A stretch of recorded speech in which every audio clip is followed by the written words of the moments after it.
What I am going to tell you in this video is the first time that I have made it public since I did not think it appropriate to do so.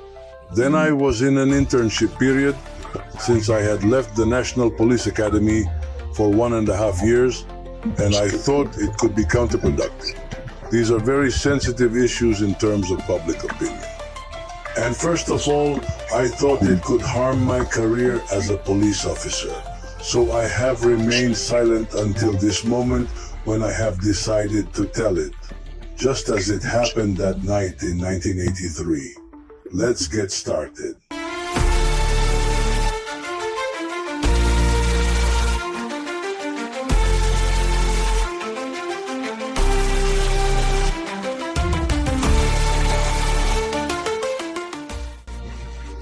It was a summer night. In 1983, I had met a friend in the center of Madrid, and he proposed that I leave the city to avoid light pollution and chat for a while we had a soft drink on that magnificent night. Well, just like I was a fan of astronomy, we left Madrid after having left service as the National Police. As it was close to National 3, we decided to leave the city on that road until we took a detour to another secondary road. It was a dark road bordered by silent fields. It would lead us to a quiet place where we could contemplate the vast starry sky. Only the car lights illuminated our path.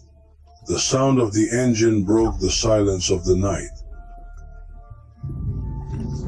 We were heading towards Mejorada del Campo until we observed Ontananza, a perfect place to gaze at the stars and enjoy the night serenity. We had a vast expanse on the horizon. With a clear night like this, we could see all the constellations, and we talked under that starry sky, surrounded by almost absolute silence, only interrupted by the structuring of the crickets and some la chichara. Suddenly, an intense light appeared on the horizon, very powerful despite its distance. With a smile, I said to my friend, "Look at a UFO." But that soon ceased to be a trivial comment. The light moved slowly but steadily, and I felt a chill run down my spine. The light was approaching very slowly.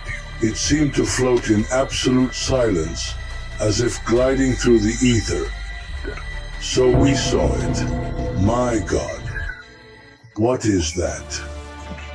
We exclaimed. A huge, circular, and perfectly symmetrical nave. At the top, a shiny metal dome of half a circumference. We could barely see her. Small lights of subtle but hypnotic colors flickered all around the perimeter of that ship. Most impressive was the beam of white light emerging from the ship, illuminating the horizon and the darkness of the night. The feeling of grandeur. It was indescribable. Clearly, it wasn't terrestrial. The ship flew past slowly overhead, until she hung just above it for a few minutes. Though time was relative now, its immensity was overwhelming.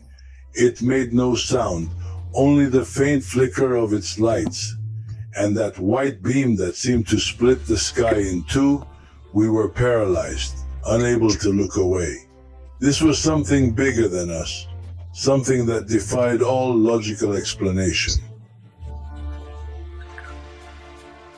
I don't know how long we stood looking at that marvel of technology. Caught in the magic of that moment, the ship suspended in the sky seemed to defy everything we thought we understood about the world and the laws of physics and mechanics. The feeling was indescribable. A mixture of wonder, fascination, and a desire for that ship. He will land so he can ask so many things and interact with those possible extraterrestrial beings. But despite being dazed and perplexed by that vision, we were not afraid, quite the opposite. And the first thing that came to my mind was to try to get his attention, To do this, it occurred to me to turn on the car's long lights intermittently in bursts. Well, at night they would be seen at a great distance and especially from the sky. I also started playing the clacks. It was crazy. As I said, this is the first time I have made this extraordinary fact public, and I do it now in full mental faculties. Well, I think something like this has to be made known, even at the risk of not being taken seriously. But as I say, I know what I saw, and I swore on my honor at the beginning of this story, and then suddenly it moved. His acceleration was instantaneous, as if the laws of physics did not apply in the blink of an eye. He described a curve that seemed impossible. A movement so precise and elegant that it almost seemed to go against everything established about aerodynamics and gravity lift. The light of his trail faded little by little until, in a matter of seconds, it disappeared completely over the horizon. We stood there in silence, unable to take our eyes off the empty sky. For minutes we didn't say a word. The stars shone as if they knew we had just witnessed something extraordinary, something that would change us forever.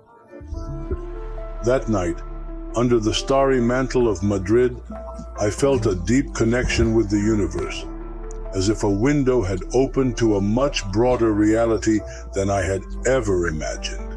I realized how small and vulnerable we are, but at the same time, how immense the mystery that surrounds us is.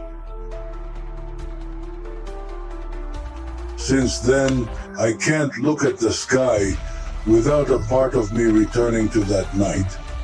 Do I find myself constantly wondering what secrets the universe holds? Who or what was there, watching us from that ship? I'm not trying to convince anyone, because I know that many would doubt or even scoff. But I know what I saw. It wasn't an illusion or a simple natural phenomenon. It was something else, something that defies explanation. That night near Madrid, I witnessed the extraordinary. And although I never get answers, that experience changed me. It opened my eyes to the immense mystery of Cosimo. And he taught me that sometimes the only way to understand the unknown is to accept it as part of a universe that still remains to us. Discover the past in detail. For a while I wanted to find out if anyone else had seen that UFO, but I only found a fairly brief, concise, and inspecific news about this sighting in one of the most important newspapers nationally, but it confirmed that night in the vicinity of Madrid, we had been visited by a UFO, the same UFO we had. The enormous fortune to see if you like this video, subscribe and leave me a like.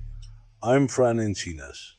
Thank you very much for your attention, and until my next video.